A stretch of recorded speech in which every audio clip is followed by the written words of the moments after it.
अंबानी का 25 मंजिला घर क्या वक्फ बोर्ड की जमीन पर बना है? क्या अंबानी के घर के बाहर बुलडोजर जाने वाला है? आखिर दिल्ली के मुख्यमंत्री अरविंद केजरीवाल किस दावे के आधार पर कहते हैं कि मेरी सरकार वहां होती तो अंबानी का घर गिरवा देता? वो वक्फ बोर्ड की जमीन पर बनी है। हमने केजरीवाल के दावे को समझने की जब कोशिश की तो पता चला पूरी कहानी साल 2015 में तूल पकड़ती है, जब अंबानी की जमीन की डील पर वक्फ बोर्ड ने न सिर्फ सवाल उठाए बल्कि महाराष्ट्र विधानसभा तक ये रिपोर्ट पहुंच गई, जिसमें साफ साफ लिखा था मुकेश अंबानी ने एंटीलिया बनाने के लिए साल 2002 में 4,532.39 स्क्वायर मीटर वाला प्लॉट 21.5 करोड़ रुपए में खरीदा था। उस वक्त ये जमीन वक्फ बोर्ड की थी। ऐसी जमीन को बेचने के लिए वक्फ बोर्ड के 2/3 सदस्यों का बहुमत जरूरी होता है। उस वक्त बोर्ड में 9 सदस्य थे, जिसमें से 5 ही सदस्य अंबानी को जमीन बेचे जाने के पक्ष में थे, जबकि नियम के मुताबिक 6 से ज्यादा सदस्यों की सहमति जरूरी थी। यह विवाद इतना बढ़ गया था कि रिटायर्ड जज ATA के शेख को इसकी जांच सौंपी गई और अगस्त 2002 में ये डील सही पाई गई।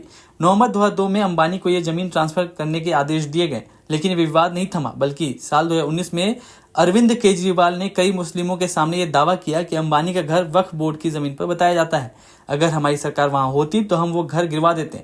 अरविंद केजरीवाल का यह बयान एक बार फिर सुर्खियों में है, क्योंकि मोदी सरकार वक्फ बोर्ड को लेकर एक ऐसा कानून लाने जा रही है जिसके बारे में यह सुनकर ही तुष्टीकरण की सियासत करने वाले नेताओं के होश उड़े हुए हैं। ओवैसी से लेकर अखिलेश तक ये सोच रहे हैं कि अब क्या होगा। हो सकता है संसद भवन में इस बिल को रोकने की कोशिश की जाए, लेकिन मोदी सरकार ने पहले भी 3 तलाक वाला कानून हो या फिर जम्मू कश्मीर से धारा 370 हटाने वाला कानून, दोनों बार चुनौतियों को पार कर मोदी सरकार ने कानून पेश किया और बिल को पास कराया है। हर बार चुनौतियां आई, हर बिल को पेश करते वक्त सवाल उठे, पर कृषि कानून की तरफ पीछे हटने के मौके काफी कम ही नजर आए। फिलहाल अगर कोई आपसे कहे कि अंबानी के घर के बाहर बुलडोजर पहुंचने वाला है तो चौंकिएगा मत, बल्कि ये रिपोर्ट दिखाकर बता दीजिएगा कि पूरी कहानी क्या है। नमस्कार। कल भाजपा की केंद्र सरकार ने CA लागू करने का नोटिफिकेशन जारी किया है। 10 साल देश पे राज करने के बाद ऐन चुनाव के पहले इन लोगों को CA की बात करनी पड़ रही है। अगर 10 साल में कुछ अच्छा काम कर लेते तो शायद आज CA की जगह अपने कामों पे वोट मांग रहे होते। आज देश के सामने सबसे बड़ी समस्या महंगाई और बेरोजगारी की है। किसी को भी घर चलाना मुश्किल हो रहा है, इतनी ज़्यादा महंगाई हो गई है, कमर तोड़ महंगाई हो रही है। उधर हमारे युवा दर दर की ठोकरें खा रहे हैं रोजगार के लिए, उनके ऊपर डंडे लाठियां बरसाई जा रही हैं। ऐसे में सरकार बेरोजगारी और महंगाई का समाधान ढूंढने की बजाय CA की बात कर रही है, तो ये बड़े दुख की बात है। ये CA आखिर है क्या?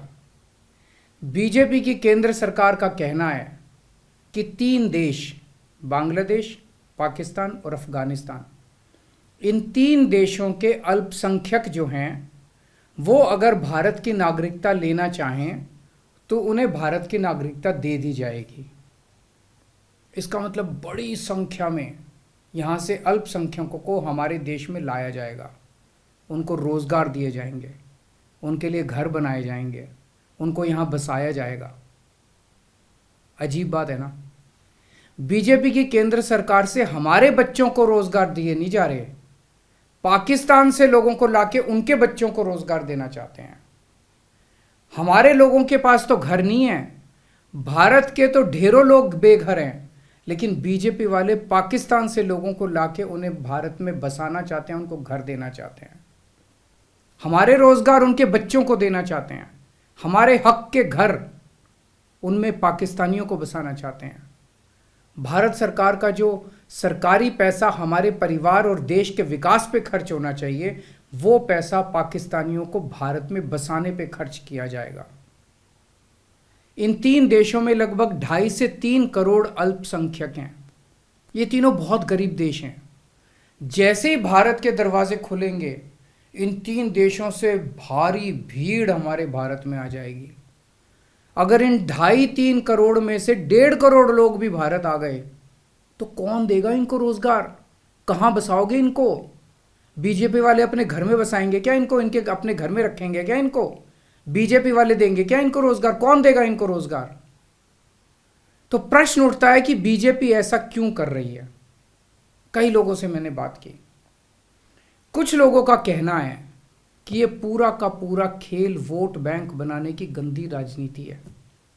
इन तीनों देशों से 1.5-2 करोड़ लोगों को अगर भारत ले आया गया और उनको चुन चुन के इस तरह से देश के अलग अलग भागों में बसाया गया, जिससे जहां जहां बीजेपी के वोट कम हैं वहां झुग्गियां डाल के अगर इन लोगों को वहां बसाया गया तो वहां बीजेपी का एक पक्का वोट बैंक तैयार हो जाएगा, बीजेपी के वोट बढ़ जाएंगे। और आने वाले इस चुनाव में तो नहीं, आने वाले भविष्य के चुनाव में बीजेपी को इससे बहुत बड़ा चुनावी फायदा मिल सकता है, ऐसा कुछ लोगों का कहना है। मुझे नहीं पता ये सच है कि गलत, लेकिन सबसे बड़ा प्रश्न है कि बीजेपी ये क्यों कर रही है। एक तरफ बीजेपी की हरियाणा सरकार हरियाणा के बच्चों को रोजगार देने में असमर्थ है। रोजगार के लिए हरियाणा सरकार अपने बच्चों को इजराइल भेज रही है। इजराइल में हम सब जानते हैं कि युद्ध चल रहा है, हमारे बच्चों को युद्ध में धकेला जा रहा है। अपने बच्चों को तो रोजगार है नहीं और पाकिस्तानियों को भारत लाके उनके बच्चों को रोजगार देना चाहते हो। मेरी तो ये बात बिल्कुल समझ से परे है। बीजेपी वाले पूरी दुनिया से बिल्कुल उल्टा चल रहे हैं। पूरी दुनिया में कोई भी देश अपने पड़ोसी देशों के गरीबों को अपने घर नहीं लाना चाहता।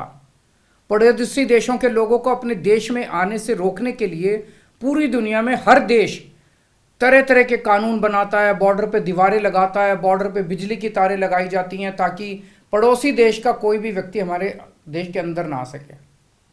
बीजेपी शायद अकेली पार्टी है पूरी दुनिया की जो पड़ोसी देश के गरीब लोगों को अपने देश में घुसाने के लिए दरवाजे खोल रही है, बिल्कुल उल्टा कर रही है।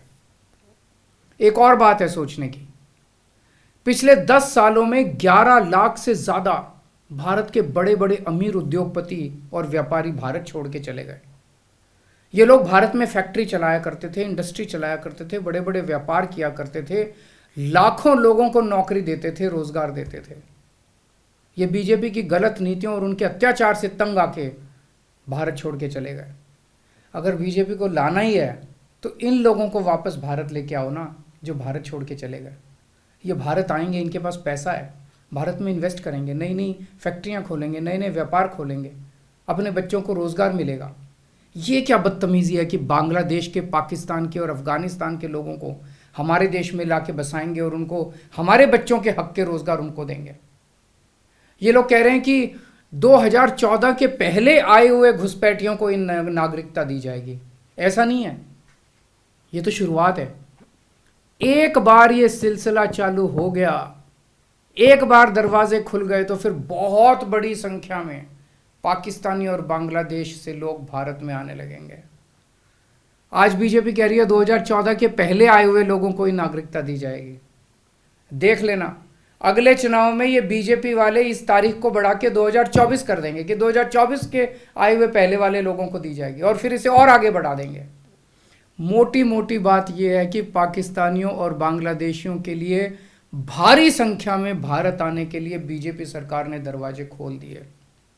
ये देश के लिए बेहद खतरनाक है और इसका सबसे ज्यादा खामियाजा उत्तर पूर्व नॉर्थ ईस्टर्न स्टेट्स भुगत रहे हैं, खासकर आसाम। आसाम के लोगों की भाषा और संस्कृति खतरे में पड़ चुकी है क्योंकि वहां पे बांग्लादेश से इतनी बड़ी संख्या के ऊपर इलीगल माइग्रेशन हुआ है। अब बीजेपी कह रही है कि इलीगल माइग्रेंट जो आए हैं उनको हम नागरिकता देंगे, उनको हम बसाएंगे, आसाम में बसाएंगे। आसाम के लोग बहुत नाराज हैं। एक तरह से देखा जाए तो हेमंत बिश्व शर्मा जो बीजेपी के मुख्यमंत्री हैं, उन्होंने धोखा दिया अपने लोगों को। अपने असम के लोगों की खातिर उन्हें सीए का विरोध करना चाहिए था। उन्हें कहना चाहिए था कि असम के लोगों की संस्कृति और भाषा दोनों खतरे में है, ये बिल्कुल बर्दाश्त नहीं किया जाएगा। तो दोस्तों, पूरे देश की मांग है कि सीए को वापस लिया जाए। हम किसी हालत में अपने बच्चों की नौकरियां, अपने बच्चों के रोजगार दूसरे देश के लोगों को किसी हालत में नहीं देंगे। और अगर बीजेपी नहीं मानती तो इसको वापस नहीं लेती तो इस चुनाव के अंदर बीजेपी के खिलाफ वोट करके आप अपना गुस्सा जाहिर कीजिए। नमस्कार। और आप हमसे जुड़े रहने के लिए सब्सक्राइब करें YouTube पर, फॉलो करें Twitter पर और लाइक करें Facebook पर। और ज्यादा जानकारी के लिए आपको टाइप करना होगा सिर्फ न्यूज़ नशा।